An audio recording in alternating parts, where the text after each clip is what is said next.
வையகம், வாழ்க வையகம், வாழ்க வளமுடன். குரு வாழ்க, குருவே துணை. தியானமே யோகம், யோகமே ஞானம். தமிழ் ஆனந்த யோகம். வாழ்க வளமுடன். தமிழ் ஆனந்த யோகத்தின் இன்றைய சிறப்பு சிந்தனை துளி, விந்து நாதம் ஓர் ரகசியம். அருட்தந்தை தத்துவங்களின் படி உயிர் சக்தியானது ஜீவவித்து குழம்பில் தோய்ந்து உள்ளதாக அறிந்து கொள்கிறோம். மேலும் குழந்தைகள் பருவ வயது வந்தவுடன் வித்து குழம்பு உண்டாகிறது என்பதையும் அறிகிறோம். அதற்கு முன்னதாக குழந்தைகளுக்கு உயிர் சக்தி எங்கும் இருக்கும். அதுபோலவே முதுமை அடைந்ததும் விந்து சக்தி குறைந்து விடுகிறது. அப்போது உயிர் சக்தியும் குறைந்து விடுமா என்ற கேள்விகளுக்கு அருட்தந்தையே தக்க பதிலையும் கூறுகிறார். தாய் தந்தை விந்துநாதத்தை கொண்டேதான் குழந்தை தன் உடலை கட்டிக்கொண்டு வருகிறது. உடல் வளர்ச்சியோடு விந்துவின் அளவும் வளர்ந்து கொண்டே வருகிறது. 3 வயதிற்குள் மூளையை முழுமையாக கட்டிக்கொள்ளும். சுமார் 12 வயது வரை உடலை கட்டிக்கொள்வதற்கே விந்து செலவாகும். மீதம் இருக்காது. உடல் வளர்ச்சிக்கு செலவானது போக எந்த வயதில் விந்து உபரியாக வருகிறதோ அதுதான் பருவம் அடைதல், ஏஜ் ஆஃப் மெச்சூரிட்டி. அதற்கு மேல் மிச்சம் ஏற்படுகிற போது கழிவு ஏற்படுகிறது. அப்போதுதான் கீழே அணு அணுவாக முதுகுத்தண்டு வழியாக வந்து சுரப்பியில் செக்ஷுவல் கிளாண்ட் தங்குகிறது. அதுவரை அது மூளையிலேயே தங்கியிருக்கும். விந்து உற்பத்தி மூளையில், தங்குமிடம் கருமையம் எனும் உடல் மையத்தில். விந்து நாதம் இணைந்த முதற்கொண்டு உயிர் பிரியும் வரைக்கும் குழந்தைகளாக இருந்தாலும் முதியவர்களாக இருந்தாலும் விந்தானது ஜீவகாந்த மின் குறுக்கால், அதாவது ஷார்ட் சர்க்கியூட் கொட்டிப்போனால் அதுதான் மரணம். பருவ வயதிற்குள் குழந்தைகள் இறந்தால் மூக்கில், கண்களில் நீர் வரும். பெரியவர்களுக்கு பால் சுரப்பியில், செக்ஷுவல் கிளாண்டில் மின்குறுக்கு ஏற்படும். விந்துநாதம் முறிந்து பிறப்புறுப்பு வழியே கொட்டிவிடும். எல்லோருக்கும் வாழ்வின் கடைசி வரை விந்துநாதம் இருக்கும். 7வது தாதுவான விந்தின் உற்பத்தி இளம் வயதில் அதிகமாக இருக்கும். வயதானவர்களுக்கு குறைவாக இருக்கும். ஆனால் உயிரை தாங்கும் அளவு இருக்கும். வயது முதிர்ச்சியில் விந்துவின் அளவும் அதற்கு தகுந்தவாறு உயிர் சக்தியின் அளவும் குறையும். அதனால்தான் முதுமையில் பலவீனம் ஏற்படுகிறது. உறுப்புகள் செயலிழக்கின்றன. வேதாத்ரி மகரிஷி அவர்கள், இறைஞான ஆசிரியர் நன்மணி ஐயா அவர்களுக்கு நன்றிகள். வாழ்க வளமுடன் ஐயா.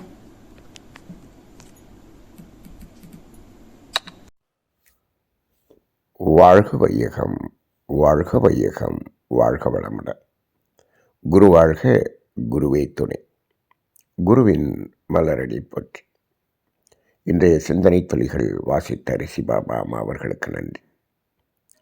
தியானமே யோகம், யோகமே ஞானம்.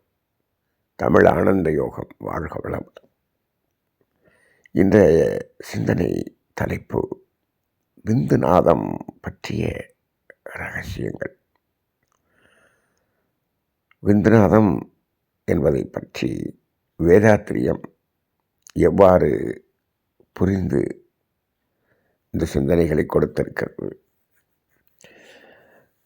அதாவது, நமது நாட்டிலே வேதாந்திகள் என்று ஒரு பிரிவினர் இருந்தார்கள், சித்தர்கள் என்று ஒரு பிரிவினர் இருந்தார்கள். வேதாந்தத்துக்கும் சித்தாந்தத்துக்கும் என்ன வித்தியாசம் என்று சொன்னால், இந்த பிரபஞ்சத்தை ஆய்வு செய்து இந்த பிரபஞ்சத்தை கடந்து விரிந்து விரிந்து விரிந்து இந்த இறைவனை உணர்வதற்காக முற்பட்டவர்கள் வேதாந்திகள். அதே சமயத்தில் உயிரை உணர்ந்து உயிரின் மூலமாகிய இறைவனை அகநோக்கி உணர்ந்தவர்கள் சித்தர்கள். அதன் அடிப்படையில் அந்த சித்தர்கள் பாரம்பரியத்தில் வந்தவர்தான் அருட்தந்தை வேதாத்ரி மகரிஷி அவர்கள். அதாவது, விரிந்து உணர்வது, ஒடுங்கி உணர்வது என்று 2 நிலை இருக்கிறது. அதில் ஒடுங்கி உணர்ந்தவர்கள் சித்தர்கள் என்று சொல்லும் பொழுது உயிரை உணர்ந்தார்கள். இப்போது உடலில் உயிர் இருக்கிறது என்று சொல்லுகிறோம். இந்த உயிர் என்பது கோடான கோடி உயிர் துகள்களின் ஒரு தொகுப்பு என்று நாம் ஏற்கனவே பலமுறை சிந்தித்திருக்கிறோம். இப்போது இந்த உயிர் என்பது முதல் பூதம். முதல் பூதம் என்ற அந்த விண் என்ற நுண் அணுதான் உயிராக இருக்கிறது என்று சொன்னால், இந்த பிரபஞ்சத்திலேயே ஹையஸ்ட் வெலாசிட்டி, அதிகமான வேகம் கொண்டு நகரக்கூடியது இந்த விண். அப்படி நகரக்கூடிய அந்த விண் என்னும் உயிர் துகள் நமது உடலிலே கோடிக்கணக்கான உயிர் துகள்கள் இந்த உடலிலேயே தங்கி இருக்கிறதே, எப்படி அது நகராமல் உடலுக்குள்ளாக இருக்கிறது என்பது ஒரு பெரிய ஆச்சரியப்பட வேண்டிய ஒரு விஷயம். ஆனால் இன்றைய மருத்துவ விஞ்ஞானத்துக்கு உயிர் என்றால் என்ன என்று தெரியாததனால் அதை பற்றி ஆராய்ச்சி இல்லை. மகரிஷி அவர்கள் கூறுகிறார்கள், இந்த உயிர் உடலிலே இருக்கிறது என்று சொன்னால் அது வேகமாக ஓடக்கூடிய ஒன்றை ஏதோ ஒன்று இழுத்து பிடித்து உடலுக்குள்ளாகவே சுழன்று ஓட வைத்து கொண்டிருக்கிறது என்று சொல்வார்கள். அவ்வாறு இந்த உடலிலே உயிரை தங்க வைத்து அதை சுழற்றி கொண்டிருக்கும் அந்த ஒரு பொருள் எது என்று கேட்டால் அதுதான் விந்துநாதம் என்று சொல்வார்கள். இங்கு விந்துநாதம் என்ற ஒரே ஒரு வார்த்தையை நாம் அதுக்குள்ளாக 2 வார்த்தைகளை பார்க்கிறோம். விந்து நாதம் என்று 2ஐயும் பிரித்து பாருங்கள். இது என்ன? விந்து நாதம் என்றால் ஆண்களுக்கு விந்து என்றும் பெண்களுக்கு நாதம் என்றும் அதை சித்தர்கள் குறிப்பிட்டார்கள். அதாவது ஆங்கிலத்திலே இதை நாம் ஸ்பெர்ம் என்று சொல்லுகிறோம். ஸ்பெர்ம் என்று சொன்னால் விந்து என்றதோடு நாம் விஞ்ஞான புரிதல் இருக்கிறது. இங்கு விந்து நாதம் என்ற 2ஐயும் சொல்லும் பொழுது அங்கு அது ஆணாக இருந்தாலும் சரி பெண்ணாக இருந்தாலும் சரி இந்த உயிரை தாங்கக்கூடிய அந்த திரவம் என்பது இருவருக்கும் இருந்துதான் ஆகும். அதைத்தான் விந்து என்றும் நாதம் என்றும் மகரிஷி அவர்கள் குறிப்பிடுகிறார்கள். இதை பக்தி மார்க்கத்திலே ஒரு பாடலில் கூட இது இந்த வார்த்தையில் பயனாக இருக்கிறதை பார்க்கிறோம். எந்த பாடல் என்று சொன்னால், நாத விந்து கலாதி நமோ நமோ என்று பாடல் பாடுவார்கள். நாத விந்து கலாதி நமோ நமோ என்று மகரிஷி அவர்கள் சொல்வார்கள். அப்படி இல்லை, கலாதி கிடையாது, நாத விந்துக்கள் ஆதி நமோ நமோ என்று சொல்வார்கள். அப்போ அந்த நாத விந்துக்கள் ஆதி நமோ நமோ என்று சொன்னால் அந்த விந்து நாதத்தில் தோய்ந்து இருக்கக்கூடிய, அதை அடிப்படையாக கொண்டு உடலில் இயங்கிக் கொண்டிருக்கக்கூடிய அந்த உயிர்த்துகள், அந்த உயிர்த்துகள் தான் விண்ணெனும் நுண்ணணு. அது எங்கிருந்து அசைந்தது என்று சொன்னால் ஆதி என்ற அந்த சிவம், அசையாத சிவம் அசைந்தது தான் இந்த விண்ணெனும் நுண்துகள். அதுதான் உயிர். அதை தாங்கக்கூடியது தான் இந்த விந்துநாதம். ஆக நாத விந்துக்கள் ஆதி நமோ நமோ என்று அந்த பாடலை பாடுவார்கள். சரி, இப்போது இந்த உடலிலே இப்போது விந்துநாதம் என்பது எது விந்துநாதமாக இருக்கிறது என்பது ஒரு கேள்விக்குறி. விஞ்ஞானம் என்ன சொல்கிறது? இதை ஒரு சுரப்பி என்று சொல்லுகிறது, செக்ஸுவல் கிளாண்ட் என்று சொல்லுகிறது. சுரப்பி என்று சொன்னால் அது சுரந்து கொண்டு இருக்க வேண்டும் அல்லவா? இப்பொழுது நமது உடலிலே 2 வகையான சுரப்பிகள் நாம் சொல்கிறோம். நாளம் உள்ள சுரப்பிகள், நாளம் இல்லா சுரப்பிகள் என்று சொல்லுகிறோம். நாளமில்லா சுரப்பிகள் கூட அவையும் ஒரு சுரப்பியாக இருந்தால் அது அந்த ஒரு இடத்திலிருந்து அது பிறந்தது முதல் சுரந்து கொண்டே இருக்கும். இப்போ தைராய்டு கிளாண்டுன்னு சொல்கிறோம், ஆனால் தைமஸ்ன்னு சொல்கிறோம். இதெல்லாமே நாளமில்லா சுரப்பிகள். பிட்யூட்டரி கிளாண்டு, பீனியல் கிளாண்டு, இவ்வாறு பல்வேறு சுரப்பிகளை சொல்லுகிறோம், நாளமில்லா சுரப்பிகள் என்று. இப்போது செக்ஷுவல் கிளாண்டுன்னு சொல்லும்போது அது ஒரு சுரப்பியா என்று கேட்டால் விஞ்ஞானம் அப்படிதான் சொல்லுகிறது, அது ஒரு சுரப்பி என்று சொல்லுகிறது. ஆனால் மகரிஷி அவர்கள் சித்தர்கள் கூறிய அந்த தத்துவத்தை அழகாக விளக்கி இருக்கிறார்கள். அதாவது நாம் உண்ட உணவு 7 தாதுக்களாக மாற்றப்படுகிறது. எப்பொழுது? ஜீரணம் செய்யும் பொழுது.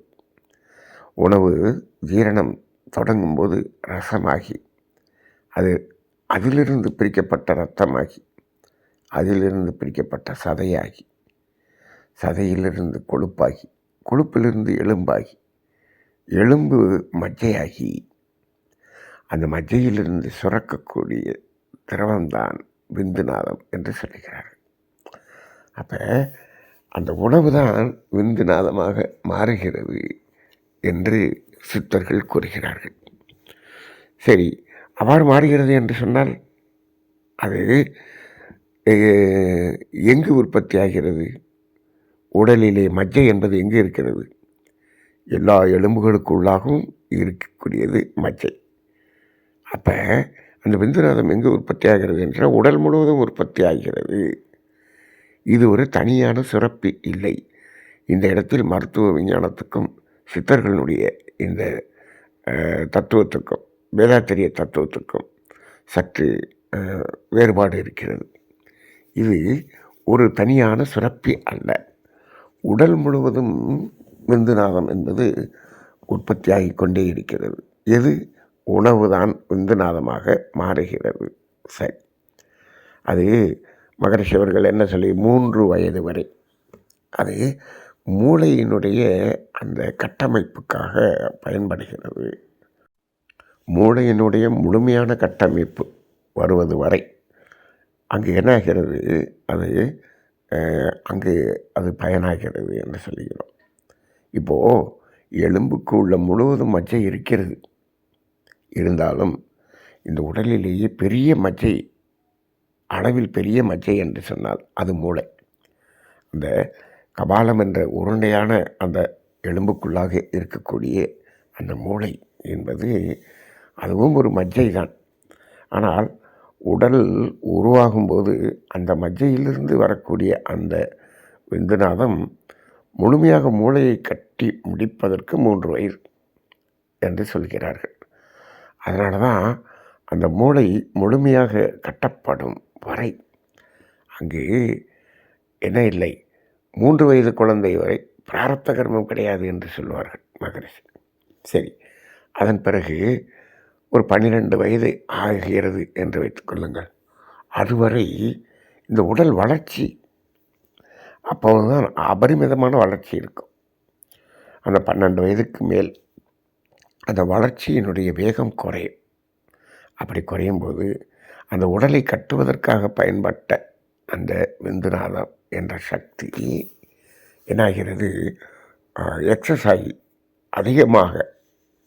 அதிகப்படியான நிலையில் அது முதுகுத்தண்டின் வழியாக மெதுவாக நகர்ந்து மூலாதாரத்தில் வந்து தேங்குகிறது.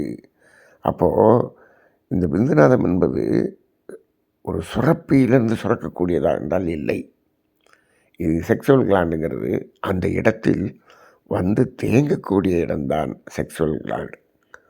அப்போ இது உற்பத்தியாகக்கூடிய இடமோ உடல் முழுவதும். மூளையும் மஜ்ஜையாக இருப்பதால் மூளையிலும் அது என்னாகிறது? அந்த விந்துநாதம் உற்பத்தி ஆகி அங்கிருந்து முதுகுத்தண்டு வழியாக மூலாதாரத்தை அடைகிறது.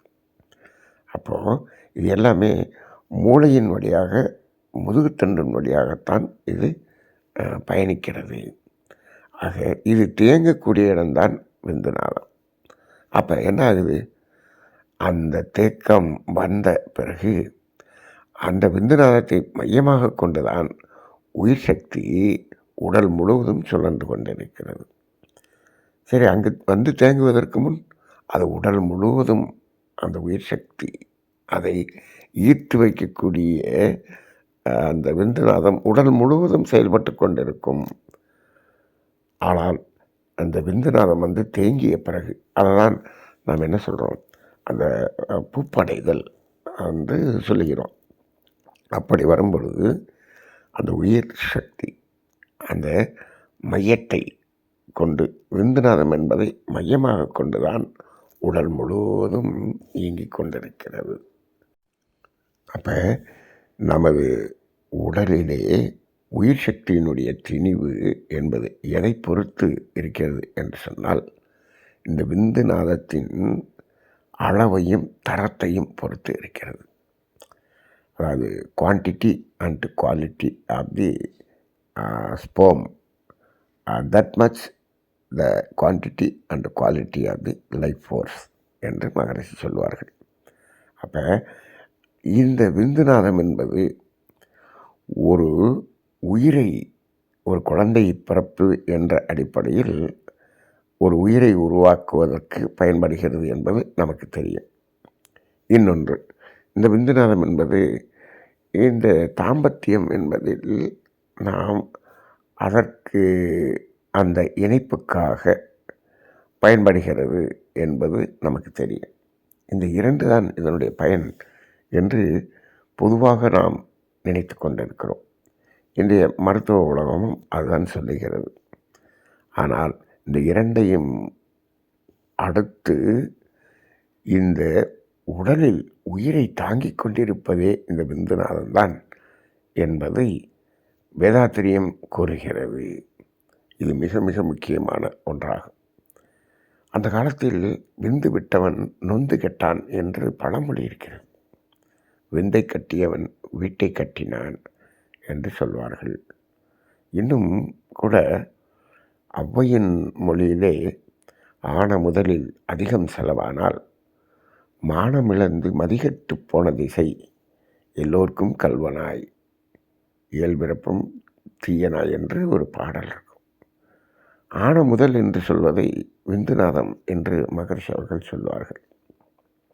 ஆக இந்த விந்துநாதம் எந்த அளவுக்கு இருக்கிறதோ அந்த அளவுக்கு தான் உயிர் துகள்களின் திணிவு நமது உடலில் அதிகமாக இருக்கும்.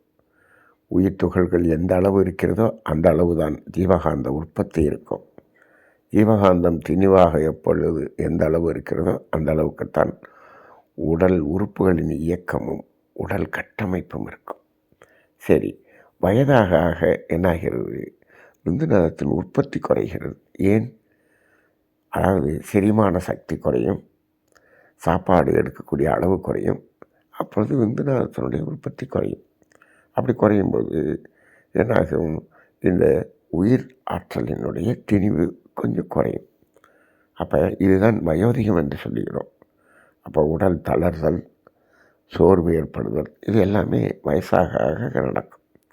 ஆனால் உயிர் தாங்கக்கூடிய அளவில் அது இருந்து கொண்டிருக்கும். எப்பொழுது மரணம் என்று ஏற்படுகிறது என்று சொன்னால், இந்த விந்துநாதம் என்பது முழுமையாக வெளியேறிவிட்டால்தான் மரணம் என்று சொல்லப்படுகிறது.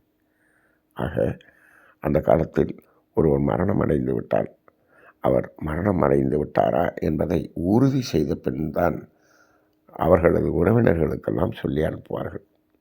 இதை உறுதி செய்வதற்கு மருத்துவர் என்று ஒருத்தர் வருவார். அந்த காலத்தில் மருத்துவர் என்று சொன்னால் அவரை பார்பர் என்று சொல்வார்கள் இப்பொழுதெல்லாம். அவர் வந்து அந்த துணியை மாற்றி அந்த குளிக்க வைத்து துணியை மாற்றுவார். அந்த மாற்றும் பொழுது அந்த துணியில் விந்துநாதம் வெளியேறி இருக்கிறதா என்று பார்ப்பார். அதை பார்த்த பிறகு அவர் என்ன பண்ணுவார், அதை உறுதிப்படுத்துவார், மரணத்தை உறுதிப்படுத்துவார். அதன் பிறகுதான் எல்லோருக்கும் சொல்லிவிடுவார்கள் என்பது ஒரு நடைமுறையாக இருந்தது. இப்பொழுதெல்லாம் மருத்துவர்கள் சான்று கொடுத்து விடுகிறார்கள். சரி, அது மட்டுமல்ல, நீங்கள் இப்பொழுது இந்த காவல்துறை இருக்கிறதே, அவர்களிடம் ஒரு ஒரு சட்டம் இருக்கிறது.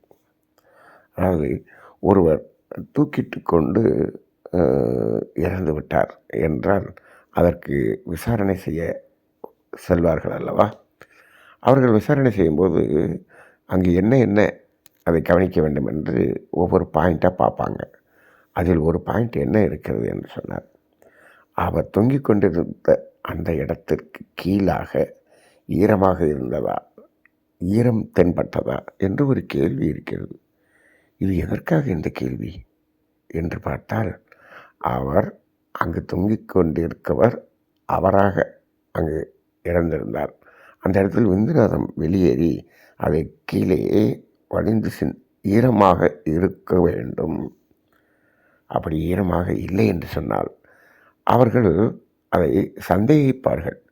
இது வேறு இறப்பு எங்கோ ஏற்பட்டு இங்கு தொங்க விடப்பட்டிருக்கிறார் என்று சொல்வார்கள். இது எல்லாம் நமக்கு அதை ஊர்ஜிதப்படுத்துகிறது.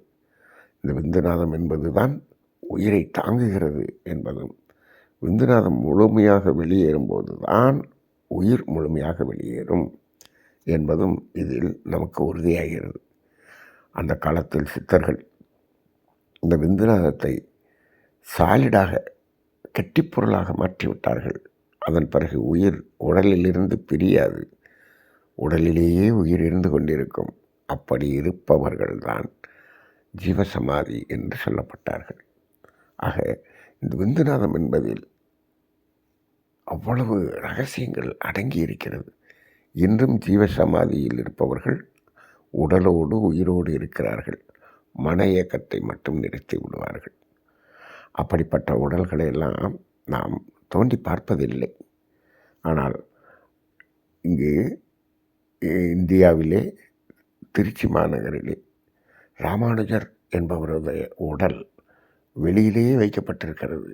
இன்று வரை அது உடல் உயிரோடு அது இருந்து கொண்டிருக்கக்கூடியதை நாம் பார்க்கிறோம். பராமரிக்கப்பட்டு கொண்டிருப்பதை பார்க்கிறோம். அதை இறைவனாக வழிபட்டு கொண்டிருப்பதையும் பார்க்கிறோம். ஆக இந்த விந்துநாதம் என்பது சாதாரணமாக இதை நாம் சிந்தனை செய்யக்கூடியதாக இல்லை.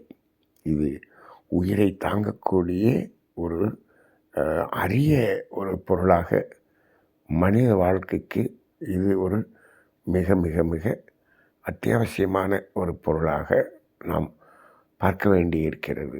இது சித்தர்கள் மூலம் நமக்கு உணர்த்திய இந்த உணர்வாக இருக்கும். இப்பொழுது இந்த அடிப்படையிலே இந்த விந்துநாதம் என்பதை பற்றிய ஒரு சிந்தனையை, ஒரு சிறிய சிந்தனையை நாம் இன்று செய்திருக்கிறோம். மருத்துவத்துக்கும் இதற்கும் சற்று பொருந்தாமல் இருக்கலாம். இருந்தாலும் இதை சிந்தனை செய்து பாருங்கள். நடைமுறை வாழ்க்கையில் நமது முன்னோர்கள் முதல் இப்பொழுது வரை எத்தனையோ சடங்கு முறைகளில் இவற்றையெல்லாம் எப்படியெல்லாம் பார்த்திருக்கிறார்கள் என்பதையெல்லாம் பார்த்தோம் என்று சொன்னால் இதற்கு அவ்வளவு முக்கியத்துவம் கொடுத்திருக்கிறார்கள் என்பதை நாம் உணர முடியும். அந்த அடிப்படையில் வேதாத்திரியம் இன்றைய சிந்தனையில் இந்த ரகசியத்தை வெளிப்படுத்தி இருக்கிறது. இதை அனைவருக்கும் பகிர்ந்து சிந்திக்க செய்வோம். அதை எந்த அளவுக்கு பாதுகாக்க வேண்டுமோ அந்த அளவுக்கு பாதுகாப்பதற்கு நாம், அதாவது உணவில் இயற்கையான ஒரு உணவாகவும், தரமான உணவாகவும், செரிக்கக்கூடிய உணவாகவும் நாம் எடுத்துக்கொண்டு இந்த விந்துநாதத்தின் உற்பத்தியை கூட்டுவோம். அதனுடைய செலவை குறைப்போம். வாழ்க வளமுடன்.